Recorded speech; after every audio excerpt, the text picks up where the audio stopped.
आज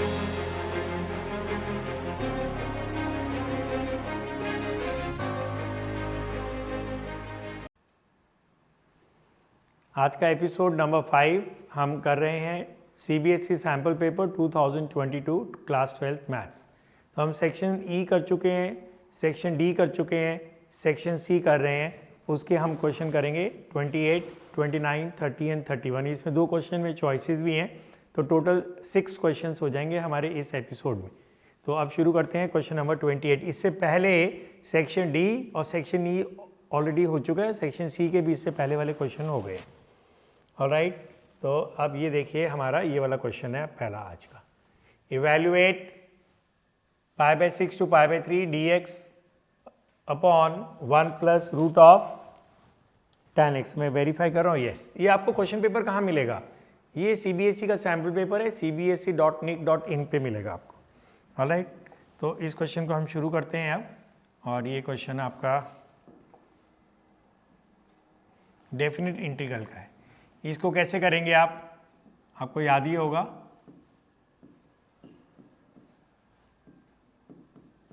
इसको पहले आप साइन कॉस में लेके जाएंगे, तो रूट tan x को लिखेंगे root of sine x divide by root of cos x। फिर इसको एलसीएम लेंगे, रीअरेंज करेंगे। एलसीएम लेने के बाद रूट कॉस x आपका ऊपर चला जाएगा और यहाँ आ जाएगा root cos x plus root sine x। ये पूरा ना डेफिनेट इंटीग्रल की थ्योरी पे बेस्ड है। अब यहाँ एक प्रॉपर्टी लगाएंगे। क्या होगी वो प्रॉपर्टी?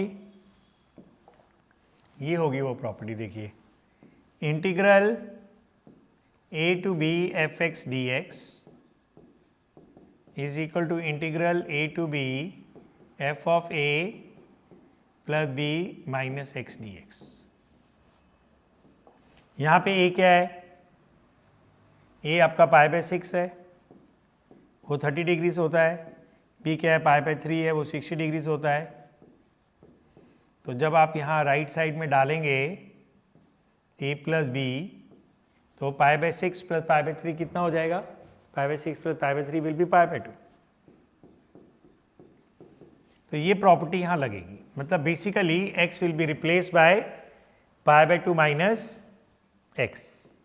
ऑलराइट, एग्जाम में जब आप ऐसे लिखें ना, तो आप इसके अंदर एक रेक्टेंगल जरूर बना दीजिए।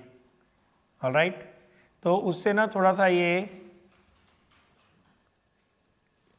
क्लीन लगेगा। ये एग्जाम के अंदर एक ऐसे रेक्टेंगल बनाएंगे, वो देखने में ना थोड़ा सा आपकी प्रेजेंटेशन बढ़ जाएगी। ठीक है, इसको आप 1 डाल दीजिए क्योंकि इसकी जरूरत पड़ेगी हमें। ऑलराइट, जब आप ये प्रॉपर्टी लगाएंगे आई ऐसे ही रहेगा, लिमिट्स ऐसे ही रहेंगी। ऑलराइट, और इसको हम वापस वाइट में ले लेते हैं।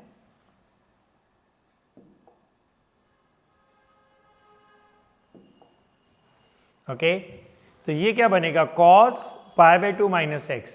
What is cos of π/2 minus x? Sine x. ये भी साइन एक्स बनेगा और ये cos x। तो एग्जाम में आपको ना वो स्टेप दिखाने की जरूरत नहीं है।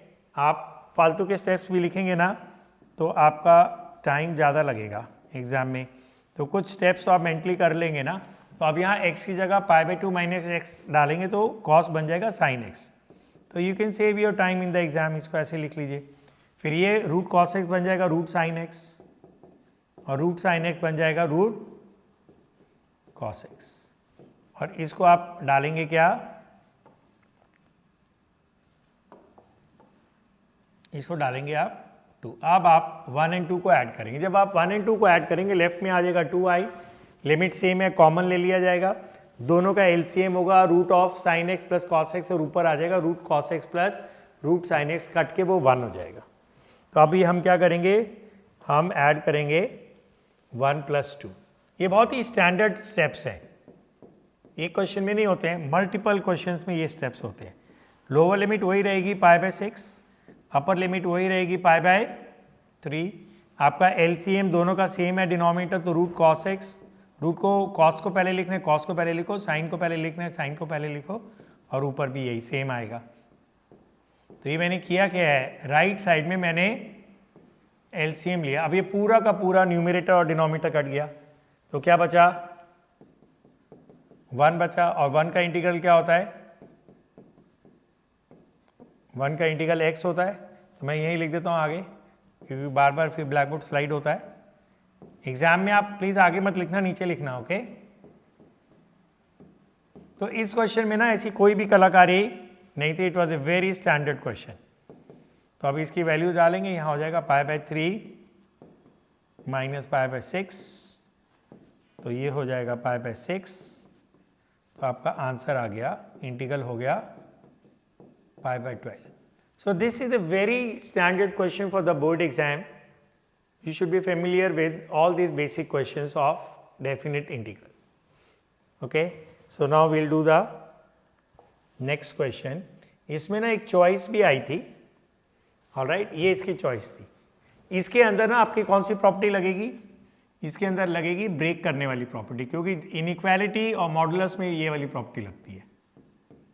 जैसे आपको ए से बी जाना है ना, पहले आप ए से सी जाएंगे,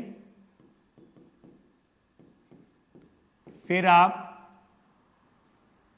सी से बी जाएंगे, ये वाली प्रॉपर्टी लगेगी। इनइक्वालिटीज एंड मॉड वाले फंक्शंस में लगती है। अब आपका इंटीग्रल क्या है, 0 to 4 है। अब आपको पता कैसे लगेगा 0 and 4 के बीच में सी कौन सा है, तो मॉड के अंदर जो फंक्शन है ना x-1, उसको आप 0 डाल दीजिए, तो x की वैल्यू 1 आएगी। तो इसका जो चेंज ओवर पॉइंट है वो 1 है। तो 0 to 1 and 1 to 4, 0 to 1 and 1 to 4। अब इसके बाद क्या होगा, तो ये वाली प्रॉपर्टी लग गई आपकी, ओके। अब मैं आपको मॉड की डेफिनेशन देता हूं, तो उससे आप इसको समझेंगे। तो वो थ्योरेटिकल क्लास हो गई आपकी मॉड की डेफिनेशन। देखिए, मैं ना x की बजाय थोड़ा इंटरेस्टिंग बनाने के लिए ऐसे बोलता हूँ क्लास में, मॉड पेड की डेफिनेशन क्या है। मॉड पेड क्या होता है, या तो पेड होता है या माइनस पेड होता है। कब होता है पेड, व्हेन पेड मतलब ट्री हो गया, is greater than equal to 0, and when पेड इज लेस देन 0। ऐसे मैं बोलता हूँ। अब हमारे पेड में कौन बैठा है, मॉड ऑफ x-1। तो मॉड ऑफ x-1 क्या होगा, या तो x-1 होगा या माइनस ऑफ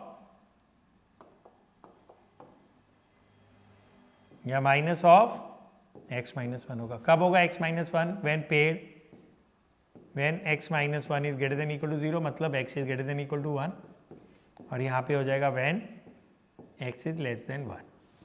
तो अब देखिए यहाँ पे, अब ये प्रॉपर्टी यहाँ पे लग रही है हमारी, ओके। ये हमारा वाइट कलर नहीं आया है, ओके। ये आप देखिए, अब ये 0 to 1 में मतलब लेस देन 1, तो ये मॉड हटेगा तो आपका क्या बनेगा, मॉड हटेगा तो माइनस ऑफ x-1 हो जाएगा ये। और यहाँ पे 1 से बड़े और 4 से छोटे हो, तो 1 से बड़े होने पे आपका ये वाली लाइन लगेगी ऊपर वाली। तो अब मॉड हटेगा, जब भी मॉड हटता है ना, या तो प्लस आता है मतलब सेम या माइनस आता है, हो गया। अब इसको आप इंटीग्रेट कर दीजिए, क्वेश्चन यहाँ फिनिश हो गया। तो इस क्वेश्चन का हाईलाइट क्या है, एक तो ये प्रॉपर्टी लगना, दूसरा हाईलाइट क्या है, ये वाली चीज यूज होना, ऑलराइट। तो अब ये देखो ना, इसके अंदर ये था, सारी कहानी अभी आपको दिख रही है। तो ये प्रॉपर्टी लगी। इस प्रॉपर्टी को भी ना मैं जब रेगुलर क्लास में पढ़ाता हूँ, तो इस प्रॉपर्टी को हमने नाम रखा हुआ है Delhi to Agra rest set Mathura. Delhi to Agra जाना है तो पहले दिल्ली टू मथुरा जाइए, फिर मथुरा टू आगरा जाइए। तो Delhi to Agra rest set Mathura ऐसे बोलते हैं इस प्रॉपर्टी को, और इसको हम प्यार से बोलते हैं पेड वाली प्रॉपर्टी, ओके। मॉड पेड इज इक्वल टू पेड व्हेन पेड is greater than equal to 0, mod पेड इज इक्वल टू माइनस पेड व्हेन पेड is less than equal to 0। पेड में कोई भी बैठ सकता है, यहाँ कौन बैठा था, x-1। अब बात आप इसको एक साथ इंटीग्रेट करना है, एक साथ कर लो। अगर आपको थोड़ा सा सेफ्टी लेनी है तो इसके 4 क्वेश्चंस बना लीजिए। ये -x हो जाएगा, ये +1 हो जाएगा, so that you don't make calculation mistakes. क्योंकि इसके बाद क्वेश्चन में कुछ बचा नहीं है, लेकिन फिर भी ना हम लोगों से बहुत गलतियां इसमें हो जाती हैं। अब इसका इंटीग्रल क्या होगा, x का x²/2, 1 का x x का x स्क्वायर बाई 2, 2 को बाहर लिख लिया, लिमिट्स क्या होंगी 1 to 4, ऑलराइट। इसको अब मैं यहाँ से हटा रहा हूँ, वायर अब हटेगा ये, ओके। और यहाँ क्या आएगा -x, बस।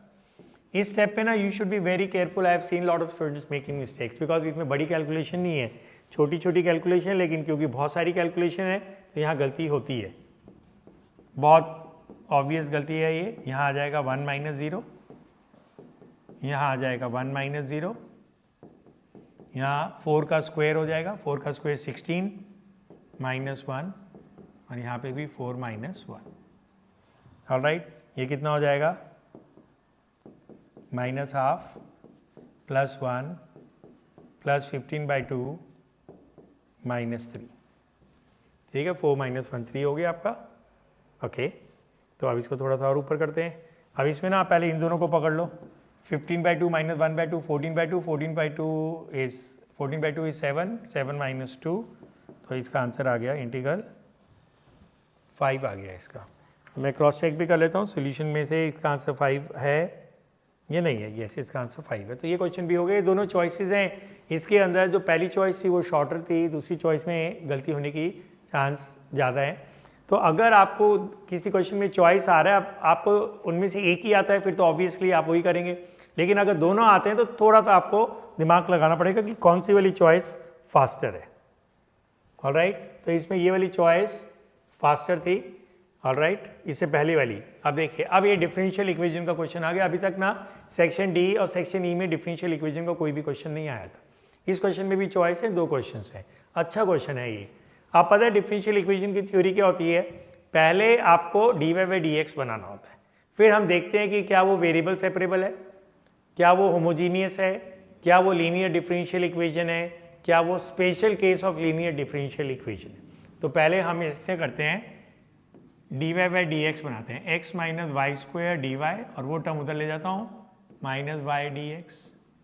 अब बन गया dy/dx -y/, अब ये ना ऊपर न्यूमरेटर में मेरे को माइनस अच्छा नहीं लग रहा है, तो मैं क्या सोच रहा हूँ कि नीचे से भी एक माइनस कॉमन ले लेता हूँ, तो ऊपर नीचे माइनस कट जाएगा। अब ये ना वेरिएबल सेपरेबल नहीं है, आप कुछ भी कर लो, you can not bring all dy including y on left hand side and all x including dx on right hand side. Homogeneous भी नहीं है, हर टर्म की डिग्री सेम होती है, तो इसकी 2 है, बाकी की 1 है, तो ये होमोजीनियस भी नहीं है, वेरिएबल भी नहीं है। बची क्या, लीनियर डिफरेंशियल इक्वेशन। चलो अब लीनियर डिफरेंशियल इक्वेशन की हम थ्योरी डिस्कस करें, ठीक है। तो आपको क्या होगा, इसकी थ्योरी पता है, लीनियर डिफरेंशियल इक्वेशन की थ्योरी क्या होती है, मैं येलो कलर से लिख देता हूँ आपको, सो दैट आपको ये रहेगा कि ये थ्योरी वाला पोर्शन है। ये होती है dy/dx plus py = q। p और q क्या होते हैं, p and q are constants और फंक्शंस ऑफ x। इसमें स्टैंड अलोन y दिख रहा है, एक तो 3 टर्म्स है, पहली टर्म dy/dx मेरी आ गई, उसके बाद 2 टर्म्स है और उसमें एक स्टैंड अलोन y है। अगर ऐसा होता है तो हम एक मैजिक नंबर निकालते हैं जिसको बोलते हैं इंटीग्रेटिंग फैक्टर, जिसका फॉर्मूला ये होता है। फिर हम एक और सोल्यूशन फॉर्मूला लिखते हैं, डिराइव नहीं करते, डायरेक्ट लिखते हैं। सोल्यूशन फॉर्मूला होता है y इंटू इंटीग्रेटिंग फैक्टर, जो मैजिक नंबर अभी मैंने बोला, q into integrating factor dx plus c।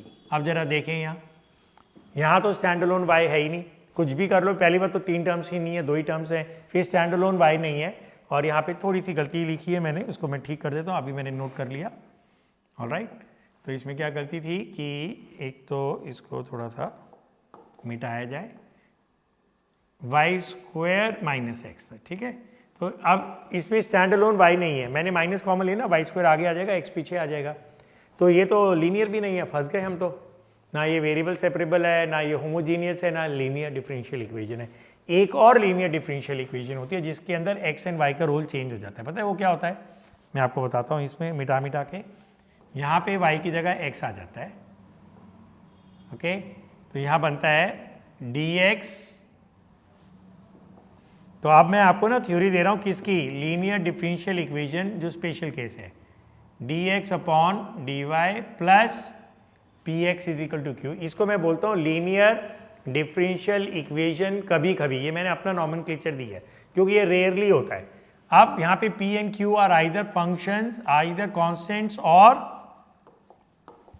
Functions of y। Integrating factor हो जाएगा p d y, इसमें विद रिस्पेक्ट टू y होता है। सोल्यूशन में आ जाएगा यहाँ एक्स आई एफ, यहाँ पे y। तो ये फॉर्मूले आपके चेंज हो गया। इसको क्या बोलते हैं हम, लीनियर डिफरेंशियल इक्वेशन, जो मैं इसको एड्रेस करता हूँ ऐसे, क्योंकि ये कभी कभी लगता है। अब ये बनाने की कोशिश करते हैं इसको हम, अगर बनेगी तो ये बनेगी, नहीं तो फिर हमारे बस का नहीं है ये क्वेश्चन। ऑलराइट, इसको हम ऐसे लिख लेते हैं प्रॉपर्टी लगा के। बेसिकली आपने रेसिप्रोकल ले लिया, तुम कहोगे कि सर अभी भी तो नहीं है, अब इसको आप अलग अलग करिए, D X upon D Y, ये कितना हो जाएगा, अलग अलग करेंगे, Y minus X upon Y.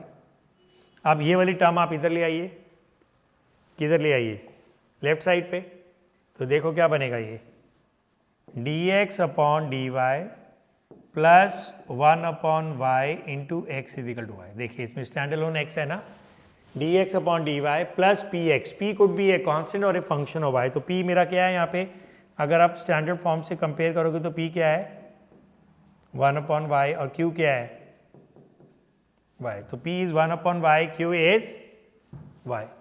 Alright, बस तो अब आपको ये पकड़ में आए तो पता है मेजर बात तो क्या होती है, you have to identify what kind of differential equation you are handling. So it's neither variable separable, nor homogeneous, nor linear differential equation. Finally ये जाके कहाँ पड़ी, लीनियर डिफरेंशियल इक्वेशन कभी कभी। अब आपको थ्योरी आती है तो आप ये क्वेश्चन कर लेंगे। पहले तो आप क्या निकालेंगे, इसका इंटीग्रेटिंग फैक्टर। तो अब मैं इसको ऊपर कर देता हूँ। इंटीग्रेटिंग फैक्टर का फॉर्मूला क्या है, इंटीग्रल ऐसे ही करके, अब मैं सामने लिख देता हूँ, पी कितना है 1 अपॉन वाई। 1 अपॉन वाई का इंटीग्रल क्या होता है, लॉग वाई, मॉड लगाने की जरूरत नहीं है, और ई लॉग ई वाई कितना होता है वाई। अब तुम कहोगे सर ये कहाँ से आ गया, ये भी एक फॉर्मूला है और आपको आता ही है। ये फॉर्मूला ऐसे है, सुन लीजिए, E raise to power log to the base E X is equal to x.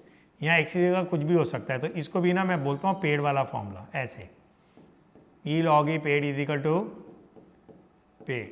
ऐसे इससे ना थोड़ा मजाक करने से ना, ऐसे मस्ती से नाम देने से ना हमें ये फिर याद रहते हैं। तो इस फॉर्मूले को मैं क्या बोलता हूँ, पेड़ वाला फॉर्मूला है, ई लॉग ई पेड़ इज इक्वल टू पेड़।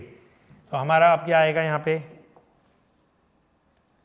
हमारा यही आएगा, ई लॉग ई पेड़ इज इक्वल टू पेड़, ये आ गया। अब आपका सोल्यूशन फॉर्मूला क्या है, एक्स आई एफ, ये सब मैं आपको बता ही चुका हूँ थोड़ी देर पहले, x into I F is equal to integral of Q into I F with respect to y plus C. तो एक्स आई एफ क्या है हमारा वाई, क्यू क्या था वाई, और एक वाई आई एफ का आ गया, बस खत्म हो गया क्वेश्चन। लीनियर डिफरेंशियल इक्वेशन सबसे ज़्यादा आसान होते हैं, होमोजीनियस सबसे ज़्यादा लंबे होते हैं। ऑलराइट, अब ये वाई स्क्वायर हो जाएगा, वाई स्क्वायर का इंटीग्रल क्या होता है, Y cube by 3 plus C. तो ये आपका आंसर आ गया। So this was a easy question. अब इसकी एक चॉइस दी है, चॉइस टफ है इसकी, चॉइस ना इसकी होमोजीनियस है। तो linear you should prefer over homogeneous, homogeneous is always longer. So let's look at this question. Alright, ये चॉइस क्वेश्चन है, मेरे हिसाब से वो वाला क्वेश्चन अच्छा है, लेकिन अगर आपको आता ही नहीं है क्योंकि आपको लीनियर डिफरेंशियल इक्वेशन कभी कभी में आप फंस जाएंगे, तो फिर आप ये वाला चॉइस, पहले क्या बोला था, सब में D Y by D X अलग करना है। हम ऐसा करते हैं, D Y by D X वाली टर्म उधर ले जाते हैं और D Y by D X common ले लेते हैं, D by D X common ले लेते हैं, तो ये ऐसे आ जाएगा। तो एक स्टेप मैंने मेंटली कर लिया, ये वाली टर्म को मैं उधर ले गया, डी एक्स कॉमन ले लिया, ऐसे आ गया। अब इसको हम नीचे ले आते हैं,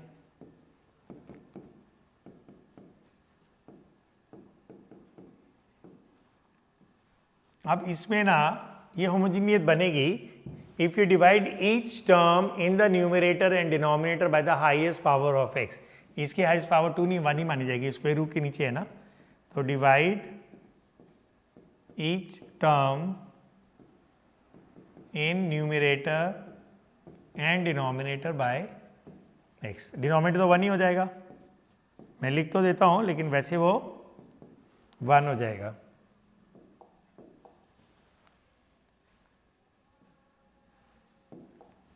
ओके, तो वो क्या बनेगा, नीचे तो मैं लिख देता हूँ, चलो x अपॉन एक्स 1 हो जाएगा, ये y अपॉन एक्स आएगा plus root of X square plus Y square upon X. Next step में मैं ये x अपॉन एक्स लिखता ही नहीं, कट के 1 हो गया ये, ठीक है। तो आपका क्या बचा, D Y by D X is equal to Y upon X plus root of X square plus Y square upon X, ठीक है। अब इस x को आप रूट के अंदर ले जाइए, तो क्या बनेगा जब वो रूट के अंदर जाएगा, रूट के अंदर जब वो जाएगा तो इसको खींच लेते हैं लंबा और इसको एक्स स्क्वायर कर देते हैं, और आप रूट के अंदर इसको अलग अलग कर देते हैं। अभी तक तो मेरा क्वेश्चन शुरू भी नहीं हुआ, इतने में तो मेरी पहली चॉइस ही खत्म हो जाती, ये 1 हो जाएगा और ये Y square by X square होगा, जिसको वाई बाई एक्स का होल स्क्वायर लिखेंगे। अभी तक तो ये होमोजीनियस के स्टैंडर्ड फॉर्म में अब जाके आया है ये, तो you can just imagine the difference between the length of your answer of the first part and the choice part. So if you know both parts, doing this will be foolish. Alright, आप इसमें ये वाली line लिखने की जरूरत नहीं है क्योंकि मांगा नहीं है, लेकिन मैं समझाने के लिए बता रहा हूँ। Since D Y by D X is a function of Y by X, therefore given differential equation is homogeneous. अब चलो ये होमोजीनियस रिकॉग्नाइज भी हो गई, होमोजीनियस के स्टैंडर्ड फॉर्म में आ भी गई। नाउ व्हाट, अब इसके अंदर इसको सॉल्व करने का प्रोसेस होता है, वो प्रोसेस अगेन थ्योरेटिकल है, वो इंटेलिजेंस से तो होगा नहीं, आता है तो आता है, नहीं आता है तो नहीं आता है। पता है इसका क्या है, वो इसके अंदर हम क्या करेंगे, हम एक रेक्टेंगल बना के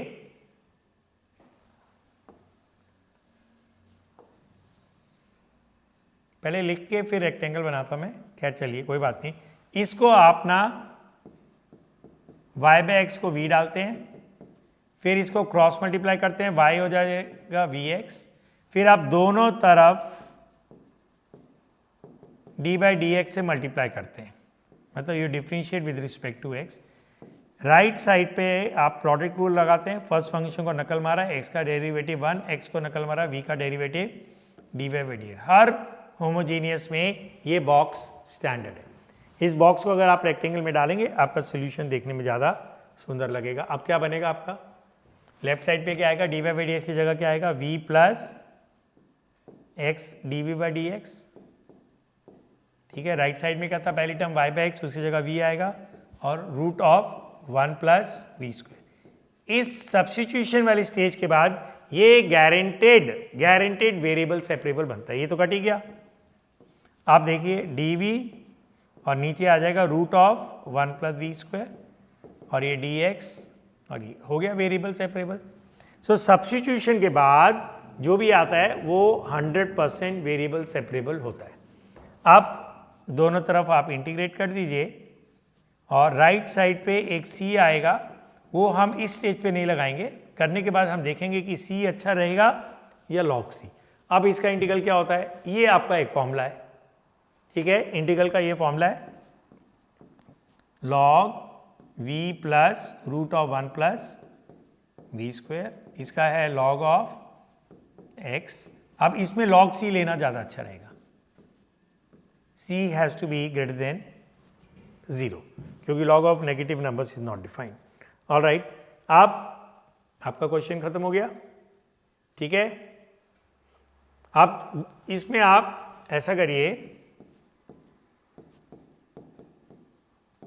इसमें एक log की प्रॉपर्टी लगा दीजिए, log a plus log b is log ab, log a plus log b is log ab। अब दोनों तरफ से log हट जाएगा, तो v प्लस रूट ऑफ, और ये मॉड भी हटा दीजिए, मॉड के चक्कर में मत पड़िए आप, वो मुश्किल हो जाता है, फिर उससे कोई आपके नंबर नहीं कटेंगे। v की जगह आ जाएगा y बाई एक्स, क्योंकि फिर ये प्लस माइनस फिर ऐसे ऐसे करके ना करने की जरूरत नहीं है, note teacher will cut marks for this. बस ये आपका आंसर है। चाहें तो यहाँ एलसीएम ले लीजिए, एलसीएम लेंगे और बाहर फिर आपका x आ जाएगा रूट के बाहर, ये ऐसे हो जाएगा, फिर आप इसको क्रॉस मल्टीप्लाई कर दीजिए, तो y plus root of X square plus Y square will be equal to C X square. तो ये भी एक स्टैंडर्ड क्वेश्चन था, आप आराम से इनको पॉज करके लिख सकते हैं, ओके। तो ये आपका एक और क्वेश्चन खत्म हो गया है। अब हम करेंगे next question, question number 30 LPP का है। लीनियर प्रोग्रामिंग प्रॉब्लम में वर्ड प्रॉब्लम्स नहीं है सिलेबस में, आपको बना बनाया इक्वेशन बनेंगी, आपको या तो उसको मैक्सिमाइज करना है या मिनिमाइज करना है। तो इसके अंदर एक होता है ऑब्जेक्टिव फंक्शन z, जिसको आप मैक्सिमाइज या मिनिमाइज करते हैं। जैसे प्रॉफिट है तो मैक्सिमाइज करेंगे, रेवेन्यू है तो मैक्सिमाइज करेंगे, एक्सपेंडिचर है तो मिनिमाइज करेंगे, नंबर ऑफ केक्स अगर आप बना रहे हैं तो उसको मैक्सिमाइज करेंगे।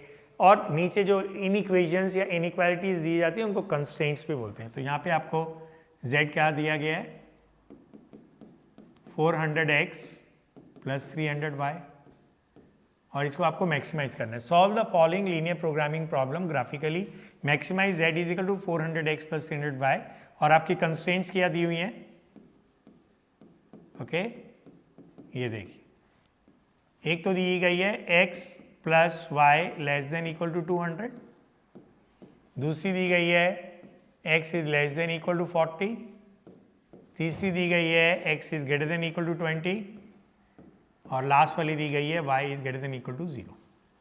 ऑलराइट, अब हमको इन चार चीज़ों को लेके ग्राफ बनाना है। Okay, so let's do this question, it's pretty easy question. आप पहले ना इक्वल टू करके या ऐसे करके आप इसका एक बॉक्स बना के इस लाइन को प्लॉट कर लीजिए, और इसके स्टैंडर्ड पॉइंट्स ये ले लीजिए। एक बारी y को 0, एक बारी x को 0। जब y को 0 डालोगे x 200 आएगा, इक्वल टू करके मान लीजिए, और यहाँ पे 200 आएगा। x इजिकल टू 40 तो वर्टिकल लाइन होती है, कटिंग x एक्सिस एट, ये आपको थ्योरी से पता है 40,0। ये भी एक वर्टिकल लाइन होती है, cutting x axis at 20,0। Okay, exam में ये सब लिखने की जरूरत है तो मैं समझाने के लिए तुम्हें लिख पा रहा हूँ। y greater than equal to 0 का मतलब क्या होता है, you are above x axis including x axis. तो अब हम इसका ग्राफ बनाते हैं, ठीक है। थोड़ा सा इसको ऊपर कर लेते हैं, आपको ये चार लाइनें हो गई हैं। ओके, ये देखिए, ये मैंने बनाया है इसका x एक्सिस, ये बनाया मैंने इसका y एक्सिस। आप इसका स्केल भी ले सकते हैं, पता है 20 को 1 सेंटीमीटर ले लीजिए, ठीक है। 20 units is equal to 1। Graph paper आपको मिलेगा, नहीं भी मिलेगा तो कोई फर्क नहीं पड़ता। तो इसको 20 से डिवाइड करेंगे तो 10 सेंटीमीटर पे आप पहला एक पॉइंट लगा लीजिए यहाँ पे, ठीक है। ये हो जाएगा 200,0, और 10 सेंटीमीटर पे यहाँ लगा लीजिए, ये हो जाएगा 0,200, और ये लाइन आप अपनी प्लॉट कर लीजिए, ठीक है।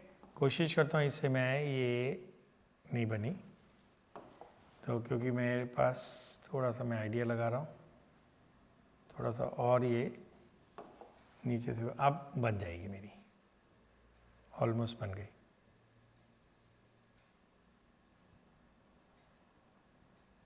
ओके, अब ये लाइन की इक्वेशन लिख लीजिए, इन इक्वेशन बोलते हैं इसको। ये हमेशा इक्वल टू होता है, अगर ये इक्वल टू ना हो तो फिर ये वाली लाइन डॉटेड बनेगी, ये आपका ओरिजिन है। अब या तो आप लाइन के नीचे हैं या लाइन के ऊपर हैं, तो एक टेस्ट पॉइंट ले लो मन में, 0 0 0 plus 0 0 is 0 less than 200, yes, तो you will be shading below the line. ऐसे 2 एरो डाल के, यहाँ 3 एरो डाल के छोड़ दीजिए। अब नेक्स्ट लाइन है x इक्वल टू 40, तो 20 से डिवाइड करेंगे, 2 सेंटीमीटर पे एक वर्टिकल लाइन बना लीजिए आप, ओके ऐसे। अब इस पॉइंट के कोऑर्डिनेट क्या होंगे, 20,0, और ये इक्वेशन इनइक्वालिटी क्या है, x greater than equal to 20, तो आप इस डायरेक्शन में रहेंगे। x इक्वल टू 40, एक और वर्टिकल लाइन होगी, और इस पॉइंट के कोऑर्डिनेट क्या होंगे, 40,0, x is greater than equal, अब इसमें ग्रेटर देन नहीं है, इसके अंदर क्या है, लेस देन इक्वल टू 40 है, ये देखिए, ठीक है। अब इधर रहेंगे आप, और y greater than equal to 0 में ये यहाँ रहेंगे। तो बेसिकली ये जो रेक्टेंगल है ना, रेक्टेंगल नहीं है, ये जो क्वाड्रिलेटरल है, ये आपका फीजिबल रीजन हो गया। अब इस पॉइंट के कोऑर्डिनेट क्या होंगे, x 40 रहेगा, क्योंकि इस वर्टिकल लाइन पे हर जगह x 40 है, इसमें 40 डाल दीजिए तो y हो जाएगा 160। इस पॉइंट पे x इस पूरी वर्टिकल लाइन पे 20 रहेगा, इसमें 20 डाल दीजिए तो y हो जाएगा 180। तो आपके 4 कॉर्नर्स आ गए। एग्ज़ाम में चाहें तो आप इसको अंदर वाले पोर्शन को आप शेड भी कर सकते हैं। ऑलराइट, सो ओके, तो ये वाला एरिया आपका हो जाएगा। इसको मैं थोड़ा सा पेन को मोटा कर लेता हूँ तो ये जल्दी शेड हो जाएगा।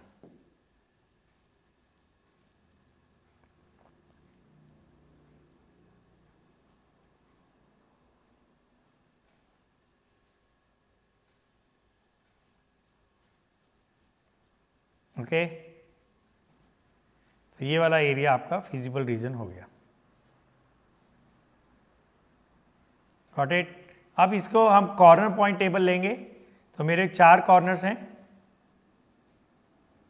Okay, 20, 0, 40, 0, 40, 160 and 20, 180। इन सब के ऊपर मैं z की वैल्यू निकालूंगा।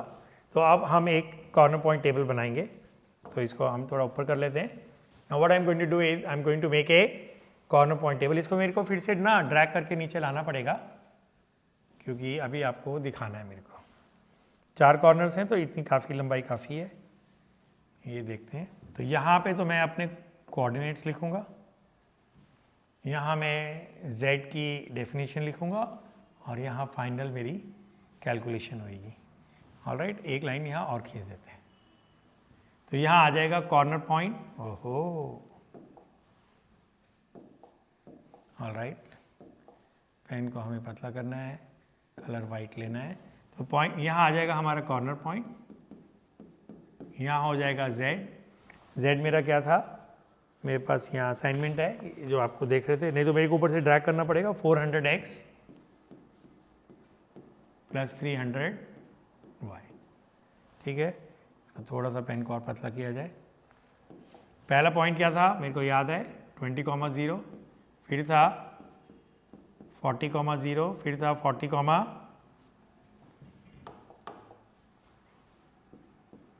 160 और लास्ट था 20, 180। अब इसको मैं आपको दिखा देता हूँ। ये रहे ना 4 पॉइंट्स, ये देखिए, ये देखिए 20, 0, 40, 0, 40, 160 एंड 20, 180। और ये था आपका z फंक्शन 400x + 300y। बस, अब तो क्वेश्चन खत्म होने को आया है। तो पहले आप यहाँ डाल दीजिए z कितना हो जाएगा, 400 × 20, और ये वाली टर्म तो 0 हो जाएगी, तो ये हो जाएगा 8000। यूनिट कुछ भी नहीं दी है, तो हमें नहीं पता कि z एक्चुअली रिप्रेजेंट क्या करता है। 400 × 40, ये 16 हो जाएगा, 3 zeros, तो ये ज़्यादा बड़ा नंबर है, लेकिन अभी इनको भी कैलकुलेट करना है। 400 × 40 + 300 × 160, इसको भी हम कैलकुलेट करेंगे। और लास्ट वाला हो जाएगा 400 × 20 + 300 × 180। ये आप कैलकुलेट करके यहाँ पे नंबर डाल के देखेंगे कौन सा वाला बड़ा आ रहा है। ये नंबर्स मेरे पास है, मैं लिख देता हूँ 64,000 and 62,000। Just to save time, normally मैं करता नहीं हूँ, मैं आपके सामने कैलकुलेट करता हूँ। तो आपको आप फिजिकली दिख रहा है कौन सा बड़ा है। सबसे बड़ी वैल्यू z की आपको दिख रही है ना, जो है सो है, तो ये है आपकी सबसे बड़ी वैल्यू। और ये किस पे अचीवेबल है, यहाँ पे। तो बस आपका आंसर लिख दीजिए z max, यूनिट कुछ है नहीं तो मैं ऐसे ही छोड़ देता हूँ, 64,000 एट, ये पूछा नहीं है एट व्हाट पॉइंट, बस z max आपका आंसर है कि मैं वैसे लिख रहा हूँ, एट x = 40 एंड y = 160। तो ये क्वेश्चन भी आपका हो गया, इजी क्वेश्चन था। अब लास्ट क्वेश्चन बचा है, क्वेश्चन नंबर 31 आज की क्लास का। तो ये एपिसोड मैं इसके बाद फिनिश कर दूंगा। ये क्वेश्चन किसका है, आपका इंटीग्रेशन का है। अगेन जब मेरे सैम्पल पेपर पूरा रिकॉर्ड और अपलोड हो जाएगा, I will start integration. So vectors, coordinate geometry and probability पूरा आपको यूट्यूब पे मिल जाएगा। तो अगर अभी आप इस साल 12 का एग्जाम लिख रहे हैं तो ये 3 चैप्टर्स तो आप वहाँ से बहुत एलैबोरेटली पढ़ सकते हैं। अब मैं कोशिश करूँगा कि इंटीग्रेशन भी अपलोड हो जाए। Integration is the toughest chapter of class 12। Actually I started recording and uploading the videos only in the month of November. 12 नवंबर से हमने शुरू किया था। अब इसकी प्रॉपर थ्योरी है, पता है, when ever you have polynomial function, a polynomial function where the degree of the numerator is greater or equal to the degree of the denominator, मैं ऐसे बोलता हूँ do not use your brains, use long division. इसका पहला step क्या है? Long division का है. ओके, अब इसको लॉन्ग डिवीजन करेंगे. पहला क्वेश्चन x आएगा, ये हो जाएगा एक्स क्यूब माइनस एक्स. फिर आप साइन चेंज करते हैं, ये कट जाएगा, यहाँ आएगा 2x plus 1. Okay, till what stage you keep dividing? Till the degree of the remainder falls below that of the divisor. तो इसके डिवाइजर की डिग्री 2 है, रिमाइंडर की 1 है, दैट्स इट. अब आपको फॉर्मूला तो पता होगा, इंटीग्रल क्या होता है? Quotient plus remainder upon divisor. तो ये आपका इंटीग्रल हो गया. अब आप ब्रैकेट खोल देंगे तो पहला इंटीग्रल तो मजे से हो गया, और दूसरे में फिर हमें कुछ सोचना पड़ेगा. इसके अंदर दो मेथड्स हैं, मैं आपको एक इजी वाला मेथड कराता हूँ. ओके, सो ये सारा थ्योरेटिकल स्टेप हो गया. यू हैव टू रिकॉग्नाइज कि इस इंटीग्रल में करना क्या है.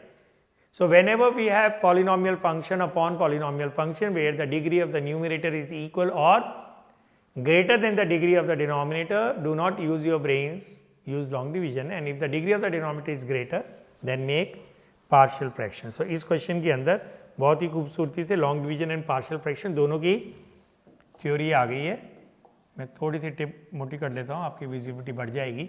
अब पहला इंटीग्रल तो कोई भी बच्चा कर लेगा, x का एक्स स्क्वायर बाई 2. अब इसके दो मेथड्स हैं, मैं इसको पार्शियल फ्रैक्शंस वाला करा रहा हूँ क्योंकि ऊपर की डिग्री 1 है, नीचे की डिग्री 2 है.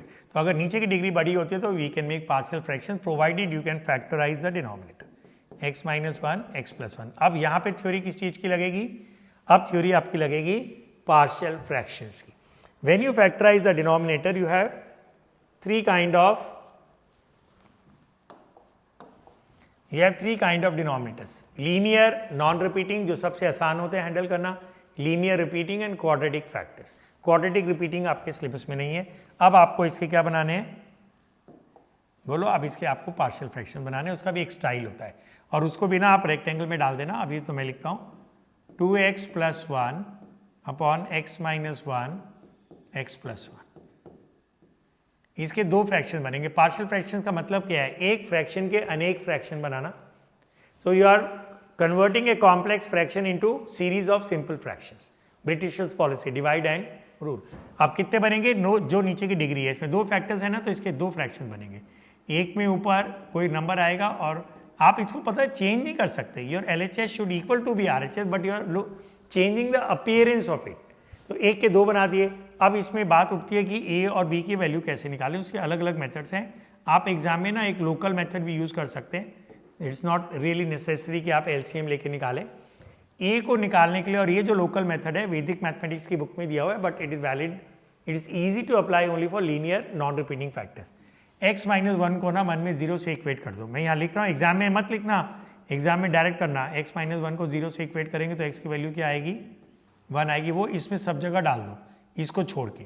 इसमें डालोगे तो 1 माइनस 1 कितना हो जाएगा? 0. डिनोमिनेटर में 0 तो नॉट डिफाइंड हो जाएगा. तो इस मेथड को भी मैंने नाम दिया हुआ है एवरीवेयर बट नॉट देयर. तो यहाँ डालो 2 इंटू 1 2, 2 प्लस 1, और नीचे डालोगे 1 प्लस 1 2 हो जाएगा. तो ए की वैल्यू क्या आ जाएगी? 3/2. यहाँ लिख दो. ये दिखाना मत एग्जाम के अंदर, डायरेक्ट लिख दो मेंटली. बहुत सारे बच्चे एक्सपर्ट होते हैं, वो डायरेक्ट निकाल लेते हैं. ऑलराइट, अब बी की वैल्यू निकालने के लिए आप क्या करेंगे? ये जो डिनोमिनेटर है बी के नीचे, इसको मन में 0 से इक्वेट कर दो, x की वैल्यू आ जाएगी -1. अब बी निकालने के लिए इस पूरे एक्सप्रेशन में हर जगह x की जगह -1 डालो. तो ये -1 डालने से -2 + 1 न्यूमरेटर में आ जाएगा. और यहाँ नहीं डालना, क्योंकि यहाँ डालोगे तो सारा ही 0 हो जाएगा. और नीचे कितना आ जाएगा? -1 -2 आ जाएगा. अब ऊपर हो जाएगा -1, नीचे -2, तो ये 1/2 हो जाएगा. और ये लिखने के बाद ना ये सब गायब कर देना. So don't show this in the exam. Alright, और you can do it in some other side. Normally तो मैं क्या बोलता हूँ ना कि रफ वर्क आप वहीं करिए जहाँ पे ये आपको करना है, लेकिन इस केस में मत करना. और इसको ना फिर एक रेक्टेंगल में डाल देना. एग्जाम में तो आप साइड में मत करना, नीचे करना. मैंने जानबूझ के साइड में किया so that I don't have to move the black board very often. Okay, तो अब इसका अगर आप LCM लोगे ना, नीचे आएगा x minus 1 into x plus 1, और ऊपर जब ब्रैकेट खोलोगे तो 2x प्लस 1 आएगा. इतना समय आपके पास एग्जाम में होगा नहीं कि आप इसकी अपनी कैलकुलेशंस को रीचेक कर सकें. अगर आप करने बैठोगे तो आप कर भी सकते हैं, लेकिन उतना टाइम आपके पास होना चाहिए। ऑलराइट, अब इसको हम चलो येलो से चलने देते हैं। x²/2, अब इसके दो फ्रैक्शन बन गए। पहला क्या बना 3/2 x - 1, और इसको ना अलग अलग आप ब्रैकेट भी खोल सकते हैं, integral distributes over plus and minus, वही Britishers policy divide and rule. तो एक फ्रैक्शन के आपने दो फ्रैक्शन बना दिए। अब तुम कहोगे सर उससे क्या होगा, उससे ये हो गया कि आपका ये क्वेश्चन ईजिली मैनेजेबल हो गया। तो मैं इसको वाइट ले ही लेता हूँ। ऑलराइट, अब देखिए इधर, तो पहला इंटीग्रल तो आपका कब से चल ही रहा था। अब ये 3/2 अलग आ जाएगा बाहर, 1/x - 1 का इंटीग्रल आपको आता ही है, log of x - 1, 1/2 बाहर आ जाएगा, इसका हो जाएगा log of, और लास्ट में आप एक प्लस सी लिख दीजिए, constant of integration. So that finishes all the questions of section C.